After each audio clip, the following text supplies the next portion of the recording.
नमस्कार, मी विश्वा दसाळ। तुम्ही पाहत आहेत मराठवाडा मीडिया आणि विश्वा दसाळ पत्रकार भोकरदन या पेजवर तुमचं सगळ्यांचं मनपूर्वक स्वागत आहे। आजचा आपलं जे सर्कल आहे अनवा तालुका भोकरदन या सर्कलमध्ये आपण आज इच्छुकांची जी गर्दी आहे या गर्दीचं आपण आज वार्तापत्र करणार आहोत। तर या वार्तापत्रामध्ये तुमचं मनपूर्वक स्वागत आहे। मी सुरुवातीला या अनवा सर्कलचं राजकीय बलाबल काय आहेत काय नाही ते तुम्हाला सांगण्याचा प्रयत्न करतोय। या विधानसभेमध्ये या सर्कलला 1704 मताची भाजपला लीड होती। या सर्कलमध्ये काही गावांची म्हणजे दानापूर आलं आणि माळेगाव गेलं, म्हणजे या सर्कलमधून हे गाव दुसऱ्या सर्कलमध्ये गेलेले आहेत।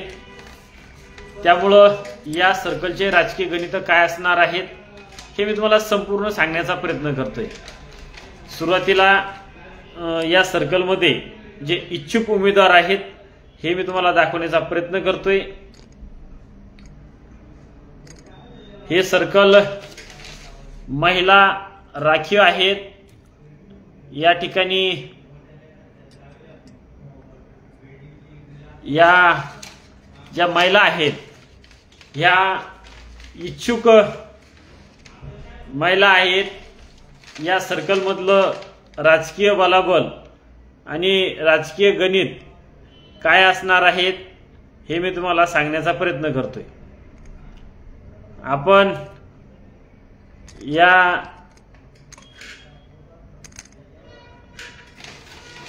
सर्कलमध्ये नेमकं या सर्कलमध्ये इच्छुक कोण आहेत हे मी तुम्हाला आज सर्व सांगण्याचा प्रयत्न करणार आहे। भोकरदन तालुक्यातील हा अनवा सर्कल सध्या चर्चेतला सर्कल आहे। त्यामुळे या सर्कलमध्ये मोठ्या प्रमाणावर इच्छुकांची गर्दी दिसून येत आहे। भोकरदन तालुक्यातील शेवटचं सर्कल आहेत, म्हणजे त्या बाजूला सिल्लोड आहेत। या सर्कलमध्ये मागच्या वेळेस अर्थात मागील झालेल्या निवडणुकीमध्ये सुनीता नवनाथ दोड ह्या महिला उमेदवार म्हणून या निवडणुकीमध्ये होत्या। त्यांच्या समोर भाजपच्या वंदना भगवान ठाकरे ह्या महिला उमेदवार या सर्कलमध्ये मागच्या निवडणुकीमध्ये उभ्या होत्या आणि यांच्या दोन महिलांमध्ये लढत झाल्यामुळं सरळ भाजप या पक्षाच्या उमेदवार महिला वंदनाताई भगवान ठाकरे यांचा पराभव झालेला होता। आता या सर्कलमध्ये सुनीता नवनाथ दोड ह्या ज्या माजी जिल्हा परिषद सदस्य आहेत, आता त्यांच्या कार्यकाळामध्ये त्यांनी काय काय विकास केलाय हे सगळ्यांना माहितीच आहे। सुरुवातीला मी इच्छुक महिलांचे नाव सांगतोय आणि त्यांचं संपूर्ण माहिती सांगण्याचा प्रयत्न करतोय। तोपर्यंत तुम्ही मला फॉलो केलं नसेल तर फॉलो करा। विश्वा दसाळ पत्रकार भोकरदन या पेजवर जर बघत असाल तर तुम्ही फॉलो करा आणि मराठवाडा मीडिया यूट्यूबवर या नावाचं माझं चॅनल आहे, यावर तुम्ही सबस्क्राईब आणि शेअर करा। यामध्ये इच्छुकामध्ये सुनीता नवनाथ दोड ह्या उद्धव बाळासाहेब ठाकरे शिवसेना गट या गटाकडून इच्छुक आहेत। त्यांचं गाव आहे जानेफळ गायकवाड। दुसरं रुक्मनबाई रमेशराव सपकाळ ह्या राष्ट्रवादी शरद पवार गट ह्या जळगाव सपकाळच्या आहेत, त्या माजी उपसरपंच म्हणजे सध्या उपसरपंच आहेत, माजी जिल्हा परिषद सदस्य आहेत. त्यानंतर वरुड गावातील शिलाबाई भगवान वाघ आणि म्हणजे या सांडू पाटील वाघ यांच्या भाऊजे आहेत.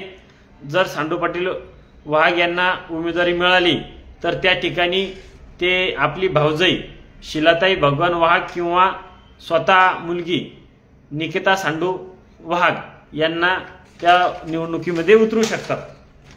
त्यानंतर या ठिकाणी आणवा येथील अलकाबाई जयराम मुठ्ठे ह्या राष्ट्रवादी शरद पवार गटाकडून इच्छुक आहेत.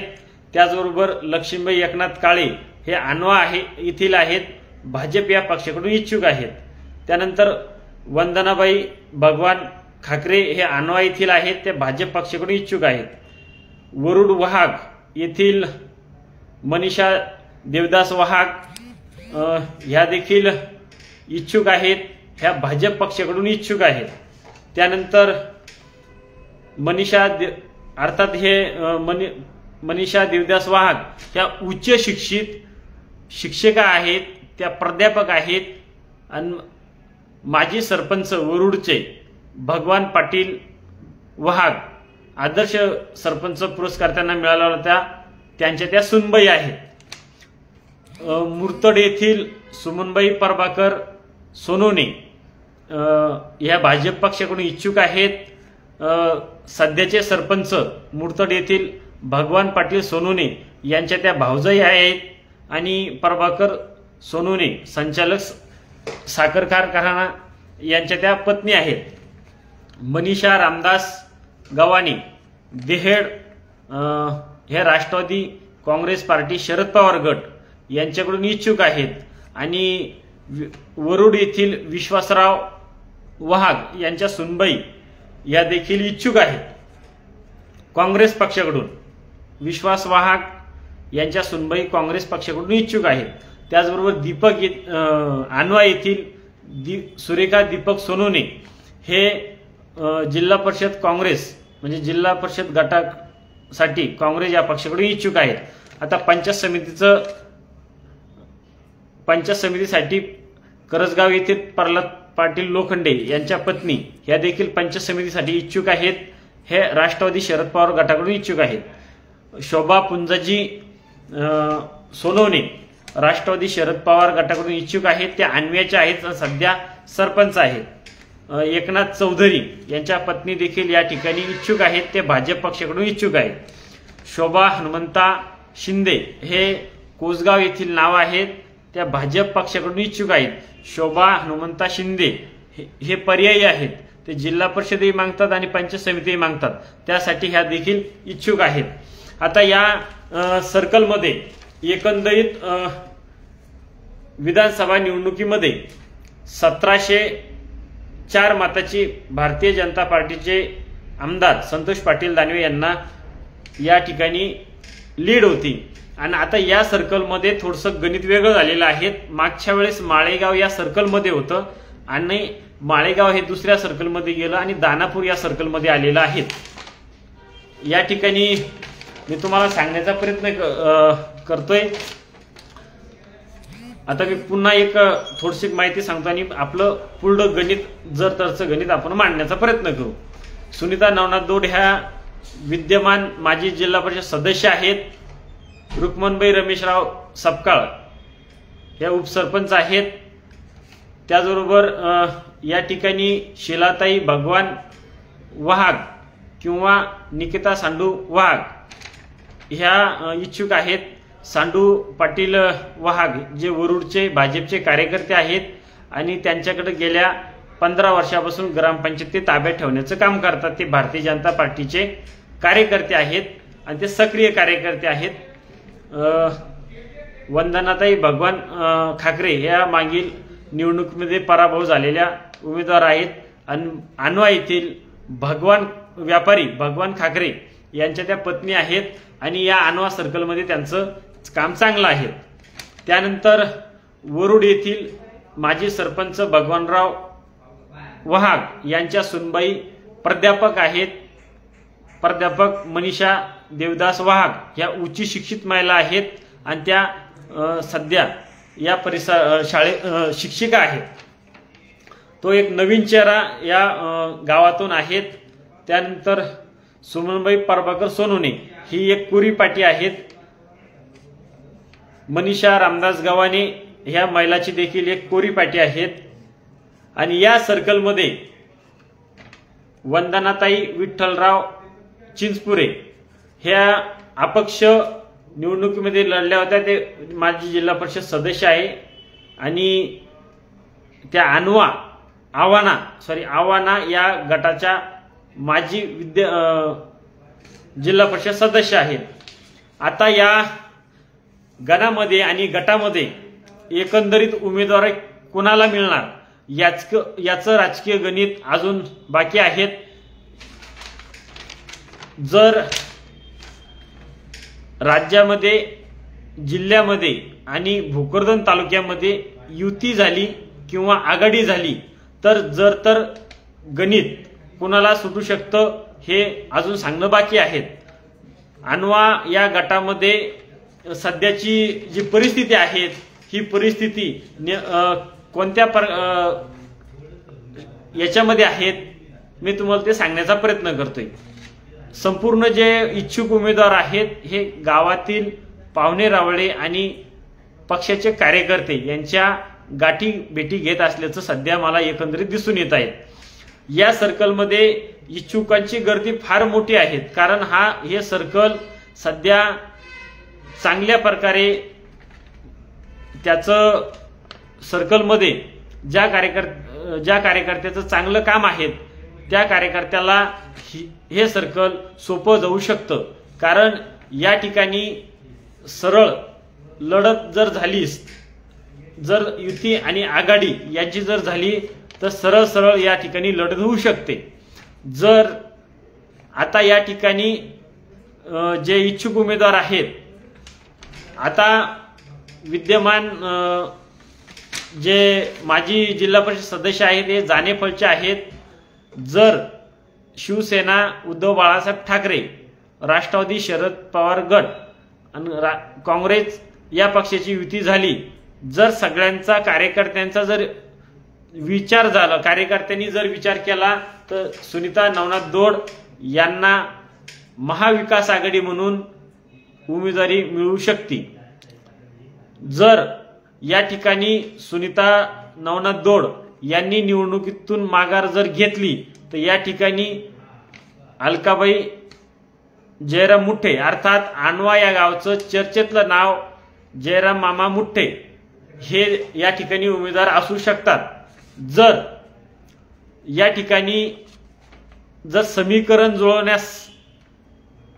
जुळलं तर या ठिकाणी म्हणजे या महाविकास आघाडीच्या सर्व जे इच्छुक उमेदवारांचं जर समीकरण जुळल्यास तर या ठिकाणी राष्ट्रवादीचे तालुका अध्यक्ष रमेश शेठ सपकाळ हे देखील या सर्कलमधून इच्छुक आहेत. जर या सगळ्यांचं गणित जुळलं तर रमेश शेठ सपकाळ या सर्कलमध्ये निवडणूक लढणार असल्याचं चित्र आहे. त्यानंतर आता अनवा या गटामध्ये मागील निवडणुकीमध्ये वरुड येथील सांडू पाटील वहाग यांची थोड्यावरून उमेदवारीचा पत्ता कट झाला होता, पण मात्र पक्षाने त्यांना काय शब्द दिला, कसा दिला, कोणत्या अटीवर दिला हे त्यांना माहिती. पण मागच्या वेळेस सांडू वहाग यांच्या घरातलं तिकीट काढून ते वंदनाताई भगवान खाकरे यांना देण्यात आलेलं होतं आणि त्यामध्ये वंदनाताई भगवान खाकरे यांचा पराभव झाल्याचं चित्र होतं, म्हणजे पराभव झालेला आहे. आता या सर्कलमध्ये भारतीय जनता पार्टीनं उच्च शिक्षित म्हणजे सुशिक्षित जिल्हा परिषदमध्ये व्यवस्थितरित्या बोलणारा जर चेहरा देण्याचा प्रयत्न केला तर याच्यामध्ये सर्वात जास्त मनीषा देवदास वहाग हा चेहरा असू शकतो. जर पक्षाची कार्यकर्त्या म्हणजे पक्षातल्या अंतर्गत पक्षाच्या कार्यकर्त्यांनी जर या महिला उमेदवाराची मागणी केली तर हा एक चेहरा उच्च शिक्षित आहेत, पण या ठिकाणी सांडू पाटील वहाग हे प्रबळ प्रमुख दावेदार आहेत, कारण त्यांना मागच्या वेळेस या सर्कलमधून निवडणुकीमध्ये माघार घ्यावी लागली आणि पक्षाचं इमानदारीने काम करावं लागलं। हे या सर्कलच्या सर्व भारतीय जनता पार्टीच्या कार्यकर्त्यांना आणि पक्ष श्रेष्ठीला देखील माहिती आहे। त्यामध्ये हे जरतरचं गणित आहे आणि जर एवढं करून या ठिकाणी सुमनबाई प्रभाकर सोनवणे यांचा जर विचार केला तर हे अक्षरशः कोरी पाटी आहेत। यांनी मागच्या वेळेस कुठल्याही प्रकारे या सर्कलमध्ये निवडणुकीची अर्ज म्हणजे पक्षाकडे मागणी केलेली नाहीये, ते कोरी पाटी आहेत।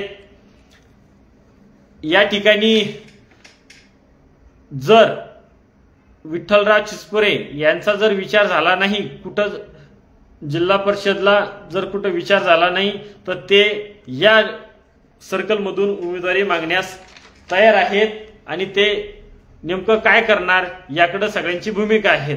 कारण त्यांचं जे जुनं सर्कल होतं हे अनवा होतं आणि त्यांनी जिल्हा परिषद निवडणूक ही अपक्ष निवडणूक लढवली होती, पक्षाच्या विरोधात जाऊन तेव्हा बंड केलं होतं, म्हणजे त्यांच्या अपक्षाच्या कार्यकाळामध्ये त्यांनी बंड केलं होतं।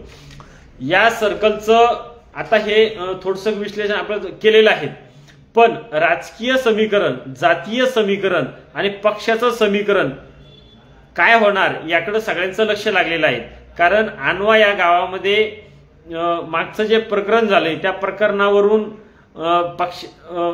या प्रकरणाचा नेमका कोणत्या पक्षाला फटका बसू शकतो, हिंदू मत कुठं जाऊ शकतात, मुस्लिम मत कुठं जाऊ शकतात, याचं सगळं एकंदरीत गणित आहेत। आणि या गणितामध्ये जर तर भाजप यशस्वी झालं तर ते वागवं ठरू नये, कारण या ठिकाणी नेमकं समीकरण काय होतं हे या प्रकरणाच्या मुळं कोणाला फायदा आणि कोणाला तोटा होऊ शकतो हे सध्या तरी राजकीय गणितदार सांगू शकत नाही। आणि या ठिकाणी आता मला एक सूत्रांनी माहिती दिलेली आहे की अनवा सर्कलचे जे गणित आहेत भाजप या पक्षामधलं, म्हणजे अर्थात मुरतड, देहड, वरुड, मवळाई आणि कोसगाव या सर्कलमधल्या नेत्यांना, म्हणजे या भागातल्या नेत्यांना अनवा सर्कल म्हणजे अनवा भागातले मतदार जास्त ओळखत नाही आणि अनवा भागातल्या जे उमेदवार आहेत यांना म्हणजे या पंचायत समिती गणामध्ये जास्त ओळखत नसल्याचं बोलल्या जाते। त्यामुळं हे समीकरण कसं जुळवणार याकडे सगळ्यांचं लक्ष लागलेलं आहे। कारण या सर्कलमध्ये हे सर्कल सध्या चांगल्या प्रकारे सरळ माणसाला सोपं सर्कल आहे। यामध्ये राजकीय गणित जुळण्यास आणि मतदान ओढण्यामध्ये समजा ज्यांना उमेदवारी मिळेल त्यांना हे सर्कल सध्या तरी सोपं आहे। कारण या सर्कलमध्ये विधानसभा निवडणुकीमध्ये भारतीय जनता पार्टीला 1704 मताची लीड आहे। जर ही लीड सध्याच्या प्रकरणावरून कमी होते की जास्त होते हा एक राजकीय गणिताचा अंदाज आहे। त्यामध्ये हे जे पंचायत समितीला नेमकं कोणत्या गावातून उमेदवारी मिळते, कोणता उमेदवार कोणत्या गावातला राहील पंचायत समितीचा, त्यावरही हे एक गणित होऊ शकतं। त्यामध्ये जर या महाविकास आघाडीमध्ये रस्सीखेच झाली तर नेमकं काय होणार, भाजपमध्ये जर रस्सीखेच झाली तर नेमकं काय होणार याकडे सगळ्यांचं लक्ष लागलेलं आहे। आणि सर्वच उमेदवार हे साम दाम दंडभेद या सगळ्या गोष्टी करणारे आहेत। कारण हे सर्व उमेदवार आर्थिकदृष्ट्या सक्षम असल्याचं सध्या तरी या चित्र आहेत आणि मतदार हे कोणत्या बाजूने झुकतात हे सगळ्यांना माहिती आहे। त्यामुळं पक्षाकडून तिकीट घेण्यामध्ये कोण यामध्ये सक्षम ठरणार आहेत, कारण मागच्या वेळेस या ठिकाणी काँग्रेसचे उमेदवार उभे होते, राष्ट्र आघाडी होती त्यामुळं आघाडी नसल्यामुळं काँग्रेसचा उमेदवार होते, त्याच्यानंतर राष्ट्रवादीचे उमेदवार या ठिकाणी नव्हते, पण भारतीय जनता पार्टीचे उमेदवार होते, त्यामुळं या ठिकाणी ज्या सुनीताताई नवनाथ दौड यांना सरळ सरळ राष्ट्रवादीने मदत केली होती आणि भगवान खाकरे हे ज्या नावं आहेत यांच्यावर या परिसरातले लोक नाराज होते, त्यामुळं यांचा पराभव झालेला होता।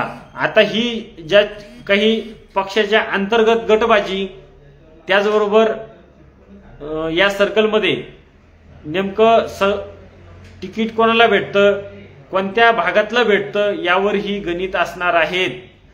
त्यामुळं हे सर्कल सोपं तेवढं अवघड आहेत। या सर्कलचं राजकीय गणित एकंदरीत असं आहे। खरं तर या सर्कलमध्ये भारतीय जनता पार्टीकडून वरुडचे सांडू वाघ हे प्रमुख दावेदार आहेत आणि आणवा भागातले जे भगवान खाकरे होते त्यांना मागच्या वेळेस निवडणुकीमध्ये पक्षांना तिकीट दिलं, पण ते विजय होऊ शकले नाही। ते त्यांच्याच भागामध्ये मायनस राहिले, म्हणजे ते भागामधले आघाडी घेऊ शकले नाही आणि वरुड या भागामधले सांडू पाटील वाघ यांनी त्यांची जी पंचायत समिती होते त्या भागामधून लीड देऊन देखील पंचायत समिती स्वतः निवडून आणलेली होती। त्या ठिकाणी बालू धनराज नावाचे राखीव उमेदवार होते, त्यांना निवडून आणलेलं होतं। या ठिकाणी या सर्कलमध्ये उमेदवाराच्या चेहऱ्यावर मतदान झालं आणि पक्षाचं संघटन असल्यामुळे तेही मतदान झालं। पण आता हे सर्व राजकीय गणित जुळवण्यामध्ये कोणता प्रबळ इच्छुक उमेदवार सक्षम ठरणार आहेत आणि पक्ष कोणाला उमेदवारी देणार आहेत हे गणित आहेत। हे झालं आता भाजपचं। जर राष्ट्रवादी काँग्रेस, शरद पवार गट, शिवसेना उद्धव बाळासाहेब ठाकरे आणि काँग्रेस या पक्षाची युती झाली तर या ठिकाणी प्रबळ दावेदार कोण आहेत हे अजून निश्चित झालेलं नाही। नेमकी उमेदवारी कोणाला मिळणार हे अजून निश्चित झालेलं नाही, कारण काँग्रेसकडे सुरेखा दीपक सोनवणे हे उमेदवार आहेत, त्याच्यानंतर शिवसेनेकडे सुनीता नवनाथ दौड या उमेदवार आहेत, राष्ट्रवादीकडे रुक्मणबाई रमेशराव सपकाळ ह्या उमेदवार आहेत आणि मनीषा रामदास गव्हाणे ह्या देखील उमेदवार आहेत। त्यामुळं युती होणार का, आघाडी होणार का, आपण सध्या तरी नेमकं निवडणूक जाहीर झालेली आहेत। निवडणुका जानेवारीच्या पहिल्या आठवड्यात होऊ शकतात असं चित्र आहे, त्यामुळं सर्व उमेदवार कामाला लागलेले आहेत। आता यामध्ये सगळ्यात जास्त लोकप्रिय उमेदवार कोणता हे आता जनता ठरवणार आहेत आणि प्रत्येक गावातून कोणाला उमेदवारी द्यावं ही पक्षाकडे कार्यकर्ते त्या नावाची चर्चा करत असतात। शेवटी पक्षश्रेष्ठी हे ठरवतात। जर या ठिकाणी आता जर भाजपना पुन्हा चूक केली तर भाजपला हे सर्कल गमावावा लागेल, कारण चांगला उमेदवार देणं गरजेचं आहे। या ठिकाणी एकंदरीत जर विधानसभेच्या निवडणुकीवर भाजपनं जर उमेदवार कोणताही दिला तर भाजपचा या ठिकाणी नेमकं काय होईल हे मी सांगण्याची गरज नाही, कारण या सर्कलच्या नेत्यांना, राजकीय अभ्यासकांना सगळ्यांना माहिती आहेत। या ठिकाणी चांगला चेहरा देणं गरजेचं आहे। आता राष्ट्रवादी शरद पवार गटाकडून म्हणजे जळगाव सपकाळवरून आणव्यामध्ये उमेदवारी मागणारे रमेश सपकाळ अर्थात रुक्मणबाई रमेशराव सपकाळ हे आहेत, तर यांचं राजकीय गणित जरा वेगळं आहे, कारण दानापूर, आणवापाडा, करजगाव कल्याणी आणि वरुड, मवळई आणि कोसगाव या भागामध्ये तालुका अध्यक्ष असल्यानं यांनी अनेक फेऱ्या घेतलेल्या आहेत, भेटीगाठी घेतलेल्या आहेत, चांगल्या प्रकारे या ठिकाणी यांचं काम आहे। आता वरुड येथील सांडू वाहक हे जे चेहरा आहेत, अर्थात ते कोणाला उभे करतात हा पक्ष त्यांचा ठरवेल, ते त्यांच्या मुलीला देतात का भावजाईला देतात। हे जे नाव आहेत या पंचायत समिती गणामध्ये यांचं चांगलं काम आहे, मात्र त्यांना अन्वयातून साथ मिळणं गरजेचे आहे। जर उमेदवारी मिळाली तर ते देखील ही जिल्हा परिषद ताब्यात घेऊ शकतात असं गणित आहे। पण जर शिक्षणाच्या बाबतीत जर पक्षानं शिक्षणाच्या याच्यामध्ये जर तर शिक्षणावर बोट ठेवलं तर त्यांना डोकेदुखी बनू शकते। मनीषा देवदास वाहक ह्या देखील शिक्षणाच्या बाबतीमध्ये डोकेदुखी उठू शकतात आणि त्या देखील या ठिकाणी उमेदवार असू शकतात जर पक्षानं तसं ठरवलं तर। आता या ठिकाणी हे एक समीकरण आहे, या समीकरणात नेमकी उमेदवारी कोणाला मिळणार, कारण सध्या तरी आपण अशी स्फोटक गणित मांडू शकत नाही, कारण प्रत्येक गावातून उमेदवार आहेत। जर 2 उमेदवार असते तर आपण चांगल्या पद्धतीनं या ठिकाणी गणित मांडता गेलं असतं, कारण ज्याचं त्याचं गणित ज्या त्या गावाचं गणित वेगळं असतं। त्यामुळे या सर्कलमध्ये विकास कोणी केलाय, काय केलाय, या सगळ्या गोष्टीचं सुखादुखात अडीअडचणीमध्ये कामं पडणारा माणूस कोण आहेत याकडं मतदारांचं लक्ष असतं आणि हे संपूर्ण एकंदरीत चित्र सगळं मतदाराच्या कोलनुसार नेमका उमेदवार कोण असणार आहेत, जनतेच्या मनातला कोण आहेत आणि पक्ष कोणाला देणार आहेत याकडे देखील जनतेचं लक्ष असतं। कारण मागच्या वेळेस भारतीय जनता पार्टीनं जी चूक केली ती चूक यावेळेस तरी करू नये अशी या सर्कलमधील सर्वसामान्य कार्यकर्त्यांची अपेक्षा आहे। जर पुन्हा चूक केली तर याचा परिणाम भाजपला भोगावा लागेल आणि हे सर्कल या ठिकाणावरून भाजपच्या ताब्यात येणार नाही हे असं गणितावरून समजतं। पण या ठिकाणी विरोधक देखील त्यांचे विरोधक असलेले राष्ट्रवादी शरद पवार गट, उद्धव बाळासाहेब ठाकरे पक्षाचे जे विरोधक आहेत हे देखील सक्षम आहेत। फक्त या ठिकाणी चांगल्या प्रकारे चांगला उमेदवार देणं गरजेचं आहे। आता हे आपण आता तरी आपल्याकडे सध्या तरी एवढेच नाव आलेले आहेत। आपलं जे अजून एक 15 ते 20 दिवसांना आपलं जे पुन्हा आपण या सर्कलचा इच्छुकामधले किती इच्छुक वाढणार आहेत, सूत्रांच्या माहितीनुसार आपल्याला काय माहिती मिळते त्यानुसार आपण राजकीय वार्तापत्र लावण्याचा प्रयत्न करू। तर या ठिकाणी सगळ्यांना आपण जी माहिती होती ती आपण सांगण्याचा प्रयत्न केलेला आहे, कारण कोणत्या उमेदवाराला आजच आपण ठरवू शकत नाही, कारण पक्ष हे सर्व पक्षश्रेष्ठी ठरवण्याचं काम करतोय। फक्त चांगला उमेदवार देणं गरजेचं आहे। सुखादुखात सर्व नागरिकांच्या सुखादुखात सर्कलमधील तळागाळातील कार्यकर्त्यापर्यंत पोहोचण्याचं जो उमेदवार काम करेल त्यालाच पक्षाने तिकीट दिलं पाहिजे, मग तो भले कोणीही असो चांगला उमेदवार देणं गरजेचं आहे। तो कोणत्याही पक्षाचा असो, राष्ट्रवादी शरद पवार गट असो, उद्धव बाळासाहेब ठाकरे असो, भारतीय जनता पार्टी असो किंवा काँग्रेस असो, या सगळ्या पक्षांनी चांगला उमेदवार देणं गरजेचं आहे। त्यामध्ये जिल्हा परिषदमध्ये सक्षमपणे बोलणारे, प्रश्न मांडणाऱ्या उमेदवाराला तिकीट देणं गरजेचं आहे। हे होतं एकंदरीत आपलं आजचं लाईव्ह वार्तापत्र। आपण जसं वार्तापत्र म्हणजे आपल्याकडे जशी माहिती आलेली आहे त्यानुसार हे वार्तापत्र आपण दाखवण्याचा प्रयत्न केलेला आहे। तोपर्यंत आता भेटूया आपण पारस सर्कलमध्ये उद्या किंवा परवा। पारस सर्कलमध्ये या सर्कलचं नेमकं गणित काय असणार आहे हे आपण माहिती घेण्याचा प्रयत्न करू आणि पुन्हा आपल्या जे प्रेक्षक आहेत त्यांना दाखवण्याचा प्रयत्न करू। तर सर्वांना नमस्कार। माझ्या पेजवर तुम्ही जर नवीन असाल तर मला फॉलो करा। माझं यूट्यूबवर मराठवाडा मीडिया या नावानं चॅनल आहे, त्याला देखील फॉलो करा।